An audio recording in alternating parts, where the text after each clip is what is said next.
তাই তো আমাদের স্বার্থের কোনো বস্তু যখন আমরা নিজেদের দেওয়া তার মানে জানতে হবে তার থেকেও বড় কিছু পাওনা আমাদের আছে। তাই আমরা চাই সবসময় যে 10 টাকা যদি কাউকে দিই তাকে যেন 20 টাকার কাজ করিয়ে দিতে পারি। কোনো লেবার এসেছে তাকে যদি আমি 10 টাকা দিই হাতে তাকে যেন কাজ করিয়ে দিতে পারি 20 টাকা। কর্পোরেট অফিসেও এরকম একই সিস্টেম। 10 টাকার কাজ করালে 20 টাকা 10 টাকা দিয়ে 20 টাকার কাজ করিয়ে দেয়। তাই পরীক্ষিত মনে মনে ভাবে নিশ্চয়ই ভাগবত এর থেকে অনেক বড় জিনিস। তাই আসুন আমরা সেই ভাগবতই শুনবো। পরীক্ষিত বলছেন না আমি তোমার অমৃত নেব না, আমি ভাগবত শুনবো। যখন এমন কথা বলেছেন পরীক্ষিতের কথা শুনে দেবরাজ ইন্দ্র বলছেন পরীক্ষিত তুমি মহামূর্খ। আরে পরীক্ষিত তুমি 7 দিনের মধ্যে তখন সব দর্শন করলে তোর মৃত্যু হবে, আর 3 দিন বলে অমৃত নেবি না। ভাগবত কি করবে? তখন সাথে আসবে ভাগবত শুনবে।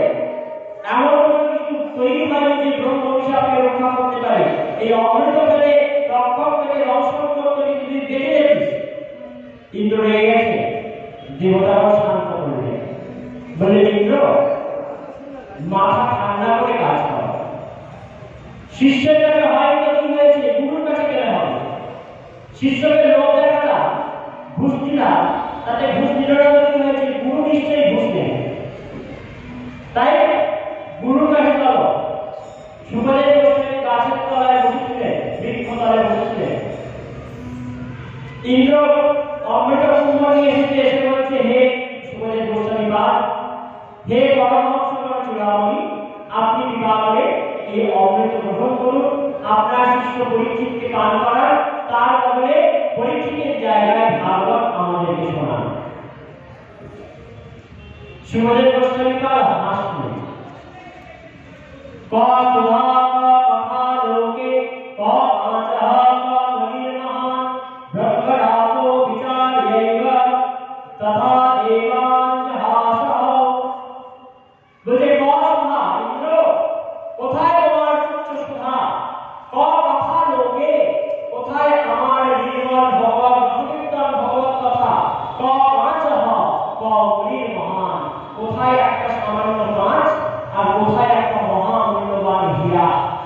দেখতে একই লাগে।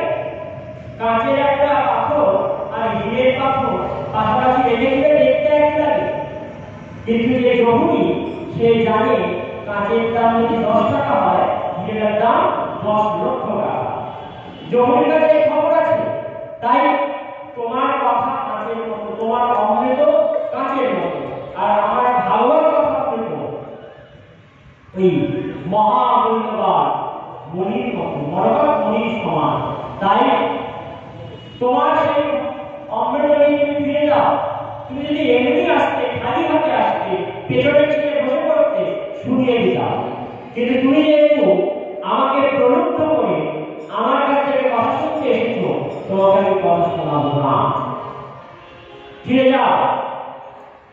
ইন্দ্র ভাবলে কি বলে সাধারণ একটা ভাগবত কথা, একটা কথা, সেই কথার থেকে নাকি অমৃত ছোট। এই অমৃত কত কষ্ট করে আমরা পেয়েছি। অসুররা দিনরাত যাকে পাওয়ার জন্য লেগে আছে সেই অমৃত চিন্তা করছে না। চিন্তা করে গেলে ব্রহ্মার কাছে।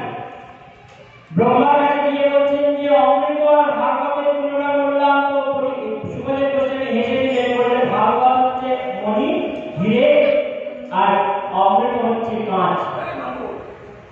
যখন এমন কথা বলেছে তখন ব্রহ্মা দাড়ি পাল্লা নিয়ে মাপতে বসলেন, ওজন করতে বসলেন।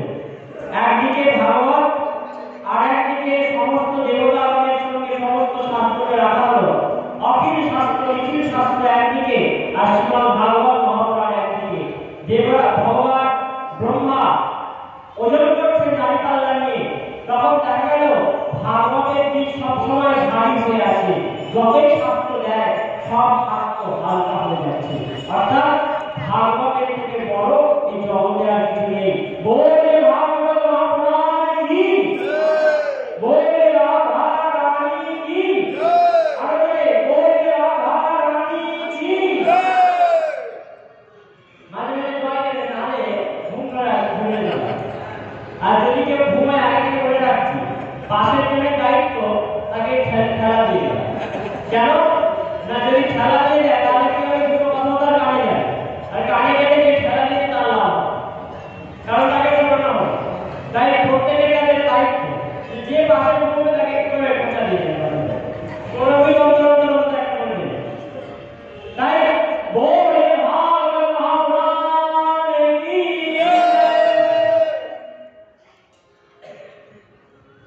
সুবলের গোস্বামী পরীক্ষিতকে বসিয়েছেন। পরীক্ষিত হচ্ছে পরীক্ষিত জিতাসন জিৎসাসো জিৎসঙ্গ জিতেন্দ্রিয়।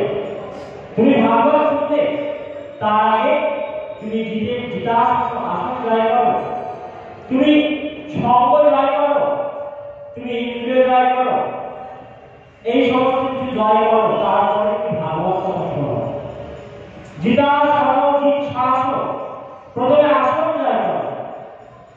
আমরা বসি, বসার পর একবার পাটাকে এদিকে নিয়ে একবার ওদিকে নিয়ে একবার হাত থেকে নিয়ে একবার এই করে অনেক কিছু করি, তাই না? বলছে যেভাবে বসতে একভাবে বসতে হবে। জিতাসন আসন জয়। যদি আসনটা ঠিকঠাক জয় না হয়, একভাবে যদি বসা না অভ্যাস থাকে, যত আসন পাল্টানো হয়, আসন অর্থাৎ বসা, আসন মানে পাতার আসন নয়, বসার ঘর, কেন বলি না পদ্মাসন, বজ্রাসন, সুখাসন, এই আসন। যত আমরা নিজেদের বডিকে নাড়াবো, যত আমরা বডিকে মুভমেন্ট করাবো, তত মনটাও চঞ্চল হবে। তাই মনকে স্থির করতে গেলে প্রথমে আসনকে জয় করা। জিতাসন জিৎসাসো, শ্বাস প্রশ্বাসকে জয় করা, বেশি অধিক শ্বাস না নেওয়া, প্রত্যেক শ্বাসে শ্বাসে যেন ভগবত নাম উচ্চারিত হয়। কেন না আমাদের এই শ্বাস প্রশ্বাস মেপে রাখিয়েছেন ভগবান। গোনামুক্তি শ্বাস আছে, তার বেশি নিতে পারবো না। যদি আগে আগে বেশি শ্বাস নিয়ে নিই তাহলে আগে পারবো না। তাই গোনামুক্তি শ্বাস আছে। এই শ্বাসকে যদি আমরা ইউটিলাইজ করতে হয়, যদি ব্যবহার করতে হয়, সঠিক ব্যবহার করতে হয়, তাহলে কি করতে হবে না শ্বাসগুলিকে বৃথা যেতে না দিয়ে সেই শ্বাসের মধ্যে ভগবত নামকে অনুরোধ দিতে হবে। শ্বাসের মধ্যে সেই ভগবানের নাম স্ফুরিত হয় মুখে। তাই জিতাসন জিৎসাসো জিৎসঙ্গ জিতেন্দ্রিয়, বাইরের জন্য সঙ্গ, ভেতরের জন্য সঙ্গ, সমস্ত সঙ্গকে জয় করো এবং ইন্দ্রিয়কে জয় করো। এইভাবে তুমি ভাগবত কথা শোনো, তোমার প্রভূত মঙ্গল হবে। আর তুমি বলছো 7 দিনের মুক্তি। খট্টাঙ্গ নামে এক রাজা ছিল যে সারা জীবন ইন্দ্রের হয়ে যুদ্ধ করে গেছে স্বর্গে। মৃত্যুর আর 2 মুহূর্ত বাকি সময়, এমন সময় যুদ্ধের পরে খট্টাঙ্গ বলছে আমি পৃথিবীতে ফিরে যাব।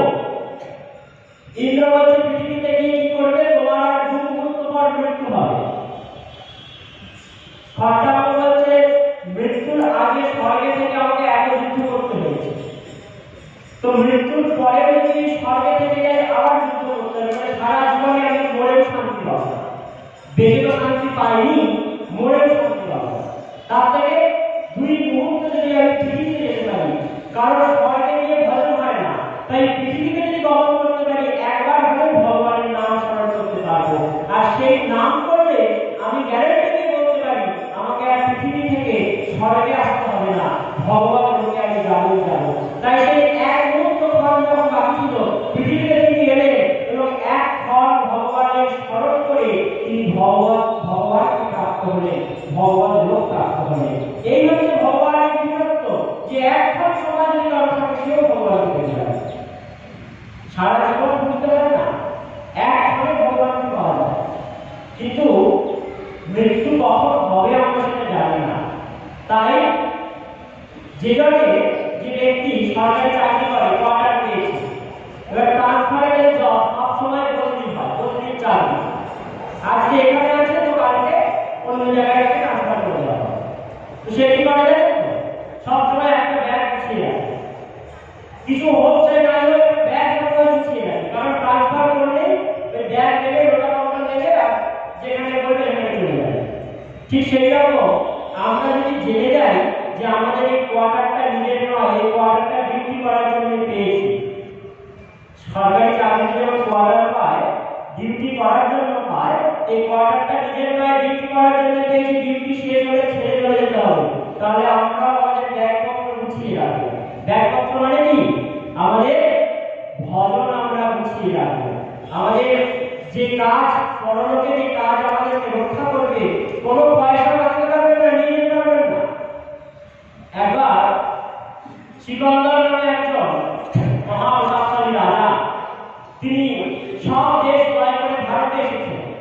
ভারতবর্ষ জয় করে তিনি নিজেকে মনে করছেন আমি সুরবীর যোদ্ধা। এমন সময় দেখতে পাচ্ছেন রাস্তাতে যেতে যেতে কয়েকজন সাধু প্রভাব তুলে নাচছে। সিকন্দর বলছে তুমি নাচছো কেন? সাধুরা বলছে সিকন্দর, আমরা এতদিন পরে এমন একজনকে পেয়েছি যে আমাদের একটি কাজ করে দিতে পারে, বিশেষ কাজ। বলে কি কাজ? বলে আমাদের এই কাপড়গুলি খুব তাড়াতাড়ি ছিঁড়ে যায়, তো আমরা চাই মৃত্যুর পর যেন এই ছুট ছুতোটা আমাদের সঙ্গে সঙ্গে সবসময় থাকে, কারণ কাপড়গুলো সেলাই করতে কাজে লাগে। তাই আমরা তোমার সঙ্গে একজন দিনকে পেয়েছি যে মৃত্যুর পর আমার সঙ্গে আমার এই ছুট ছুতোটাকে আমার কাজ পৌঁছে দিতে পারবে। আমি স্বর্গে যাই না নরকে যাই, এই ছুট ছুতো সেখানে আপনি পৌঁছে দিতে পারবে। সিকন্দর বলছে তুমি কি পাগল হয়েছো? মৃত্যুর পর কেউ কিছু নিয়ে যাবে সঙ্গে? ছুট কেন, একটা কণার মতো নিয়ে যেতে পারবে না।